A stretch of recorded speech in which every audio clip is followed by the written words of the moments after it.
Hi friends, எல்லாரும் எப்படி இருக்கிறீங்க? எல்லாரும் நல்ல சுகமாக இருக்கிறீங்களா? இன்றைக்கு பார்த்தீங்களா, நான் இந்த மரவள்ளி கிழங்குல ஒரு வித்தியாசமான ஐட்டம் செய்து காட்ட போகிறேன். அது நான் என்னென்னு இப்போ சொல்ல இல்லை, நீங்கள் வீடியோலேயே பார்த்து தெரிஞ்சுக்கொள்ளுங்க. இப்போ இந்த மரவள்ளி கிழங்க முதல்ல நான் தோல் எல்லாம் சீவி க்ளீன் பண்ணி போட்டு அடுத்ததாக என்ன செய்கிறேன்னு சொல்லி நான் உங்களுக்கு காட்டுறேன். இப்போ நான் இந்த மரவள்ளி கிழங்க தோல் எல்லாம் வடிவாக சீவி கழுவி இப்படி துண்டு துண்டாக நான் வெட்டி ரெடி பண்ணி வச்சுருக்கேன். இப்போ இந்த மரவள்ளி கிழங்க நான் என்ன செய்ய போகிறேன் என்றால், ஸ்டீமரில் போட்டு நல்லா அவிச்சு எடுக்க போகிறேன். அந்த புட்டை வைக்கிற ஸ்டீமரில் தண்ணி வச்சு நான் தண்ணி கொதிக்க விட்டுருக்குறேன். தண்ணி பார்த்தீங்கன்னா இப்போ நல்லா கொதிக்க தொடங்கிட்டுது. இப்போ இப்படியே நான் இந்த ஸ்டீமரை இதுக்கு மேலே வச்சுட்டு அதுக்குள்ளே இந்த நான் க்ளீன் பண்ணி வச்சுருக்கிற மரவள்ளி கிழங்க போட்டு நல்லா அவிச்சு எடுக்க போகிறேன். இது நல்ல ஒரு அரை மணித்தியாலமும் நல்லா அவியணும். இந்த மரவள்ளி கிழங்கு நல்லா அவிஞ்சிட்டுது. இப்போ நான் ஒரு பாத்திரத்தில் இதை போட்டிருக்கேன். என்ன பிரச்சனைன்னா கொஞ்சம் சூடாக இருக்குது. இப்போ நாங்கள் இந்த மரவள்ளி கிழங்குக்கு இடையில் இருக்கிற இந்த வேர்களை நாங்கள் க்ளீன் பண்ணி எடுக்கணும். நல்லா வடிவாக ஒவ்வொன்றையும் இந்த வேர்களை வடிவாக க்ளீன் பண்ணணும். கொஞ்சம் சூடாக இருக்குது, கொஞ்சம் பொறுமையாகத்தான் இது செய்யணும். அடுத்ததாக பார்த்தீங்களா, இந்த அவிச்ச மரவள்ளி கிழங்கை இப்போ நாங்கள் என்ன செய்யணுமெண்டா, நாங்கள் இந்த குழச்சி நல்ல ரொட்டி பதத்துக்கு இதை கொண்டு வரணும். இதுக்குள்ள ஒன்றுமே போட தேவையில்லை. இப்படியே இதை இந்த கரண்டியால் நல்லா இருக்கா உதுத்திட்டேன்னா கொஞ்சம் சூடாக இருக்குது. அப்போ கை வச்சு குழைக்கல அதுக்குள்ள சூட்டில். அப்போ நான் ஒரு முள்ளு கரண்டியை வச்சு இதை கொஞ்சம் நான் தூளாக்கி போட்டு அதுக்கு பிறகு நான் கையை வச்சு நல்லா ரொட்டிக்கு குழைக்கிற மாதிரி நல்லா கையால் நாங்கள் இதை குழைச்சி கொண்டு போய்க்க அது ஒரு ரொட்டி மாதிரி ஒரு பதத்துக்கு இது வரும். இப்போ பார்த்தீங்களா, நான் இந்த மரவள்ளி கிழங்க இந்த முள்ளு கரண்டி வச்சு நல்ல வடிவாக நான் உதுத்திட்டேன். ஏன் இந்த முள்ளு கரண்டி யூஸ் பண்ணான்ட்டு உங்களுக்கே தெரியும். என்ற சரியான சூடு தெரியும் தானே. அப்புறம் நீங்கள் சொல்லக்கூடாது, எப்படி கொமெண்ட்டில் கேட்கக்கூடாது, எப்படி சூட்டோட நீங்கள் குழைச்சினீங்களேன்ட்டு. அப்போ அதனால தான் நான் முதல் இந்த முள்ளு கரண்டியால் நல்ல வடிவாக உதுத்திட்டு அதுக்கு பிறகு ஒரு லைட்டாக ஆறினா பிறகு நீங்கள் சூடு உங்களோட கை எவ்வளோத்துக்கு தாங்குதோ அந்த அளவு சூடு வந்ததும் நீங்கள் இதை நல்லா இப்படி ரொட்டிக்கு குழைக்கிற மாதிரி. நான் இதுக்கு ஒன்றுமே போடலை, வெறும் அவிச்ச மரவள்ளி கிழங்கு, அதாவது ஸ்டீமரில் வச்சு அவிச்ச மரவள்ளி கிழங்கு. அதை நீங்கள் இப்படி ரொட்டிக்கு குழைக்கிற மாதிரி குழைச்சி கொண்டு போய்க்க இது ஆட்டோமேட்டிக்காக ஒரு ரொட்டி பதத்துக்கு வந்துடும்.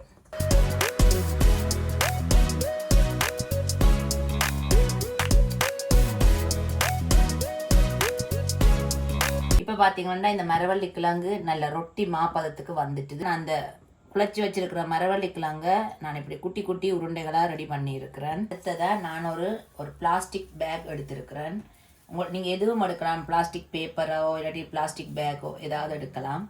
இப்போ அதில் இப்போ நான் அந்த உருட்டி வச்சுருக்கிற இந்த மரவள்ளி கிழங்கு உருண்டையை இதில் வச்சு நான் இந்த பேக்கால் மூடிட்டு இதை நான் மெல்ல பொறுமையாக மெதுவாக ஒரு அப்பளத்தின் சைஸுக்கு நான் இதை உருட்டி எடுக்க போகிறேன் மெல்லிசா.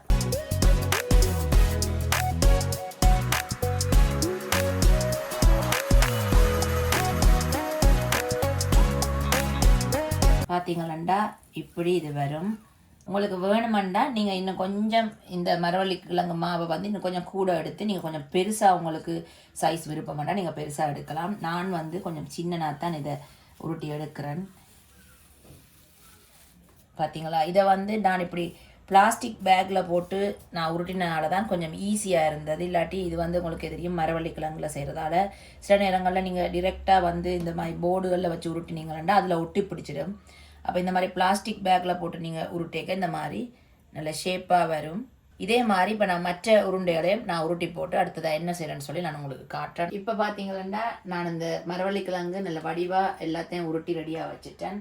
அடுத்தது பார்த்தீங்கன்னா நான் அடுப்பில் அது சுடக்கூடிய மாதிரி ஒரு பரந்த சட்டி ஒன்று வச்சு நல்லா சூடோற விட்டுருக்குறேன். இப்போ இந்த டைமில் பாருங்கள், நான் அந்த மரவள்ளி கிழங்க என்ன வடிவாக ஒரு அப்பளம் ரொட்டி சேப்புக்கு நான் உருட்டி நல்ல மெல்லிசாக உருட்டி வச்சுருக்கிறேன். இப்போ இதை நான் இதில் போட்டு சுட்டெடுக்க போகிறேன். இதுக்கு எண்ணெய் ஒன்றுமே நீங்கள் விட தேவையில்லை.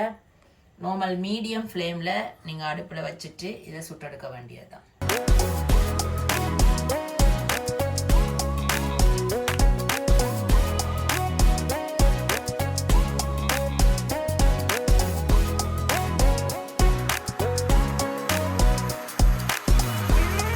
பார்த்தீங்களா, நல்ல சுவையான மரவள்ளி கிழங்கில் செய்த ரொட்டி.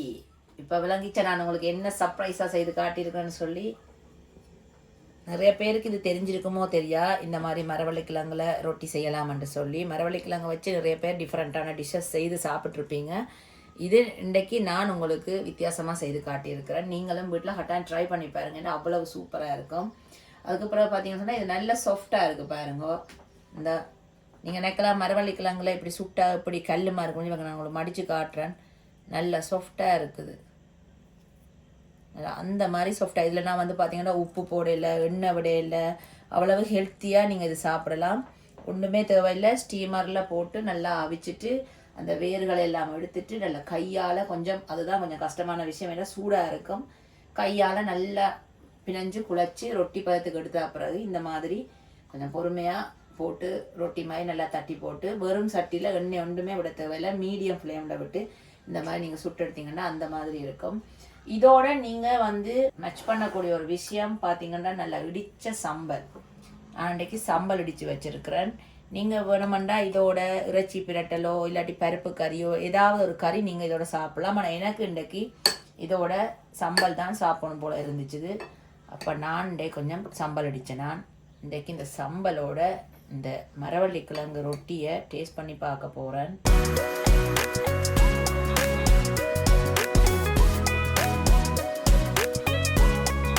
இப்போ நான் இந்த மரவள்ளிக்கிழங்கு ரொட்டியை டேஸ்ட் பண்ணி பார்க்க போகிறேன்.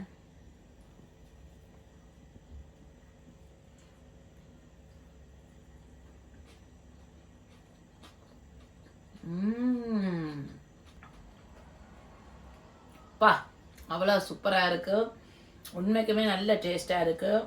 நான் சொல்கிறதையும் பார்க்க நீங்கள் வீட்டில் கட்டாயம் இதை ட்ரை பண்ணி பாருங்க ஃப்ரெண்ட்ஸ். எனக்கு அவ்வளோ டிஃப்ரெண்ட்டாக நல்ல டேஸ்ட்டாக இருக்குது. உங்களோட வீட்டுக்கு யாராவது வந்தால் நீங்கள் இப்படி சுட்டு கொடுத்தீங்களாண்டா அவையிலே கேட்பின், இந்த ரொட்டி நீங்கள் என்னென்று செய்த நீங்கள்ன்ட்டு சொல்லி. அதை கேட்ட மாதிரி சும்மா எனக்கு வார்த்தையெல்லாம் அவ்வளோ சூப்பராக இருக்குது. நார்மலாக பார்த்தீங்கன்னா ஸ்ரீலங்கா இந்தியாவிலெல்லாம் இந்த மரவள்ளிக்கிழங்கு அவிச்சு சம்பல் அடித்து காலையில் சாப்பிடுவேன்.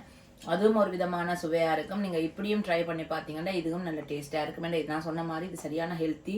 எண்ணெய் அது ஒன்றுமே இல்லை, உப்பு கூட நான் போடலை. இந்த கிழங்குல வந்து உப்பு சுவை நார்மலாக இயற்கையாகவே உப்பு சுவை இருக்குது இதில்.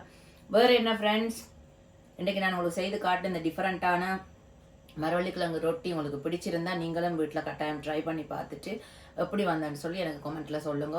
அதே மாதிரி எனக்கு சப்ஸ்கிரைப் பண்ண எல்லாருக்குமே ரொம்ப ரொம்ப நன்றி. என்ற வீடியோ யாராவது புதுசாக பார்க்குறீங்களா இருந்தால் கட்டாயம் எனக்கு சப்போர்ட் பண்ணி சப்ஸ்கிரைப் பண்ணுங்கள். நான் வேறும் ஒரு வித்தியாசமான வீடியோவை நான் உங்களை சந்திக்கிறேன். அது வரைக்கும் நான் சொல்கிற மாதிரி நான் போய் சாப்பிட போகிறேன். பாய்.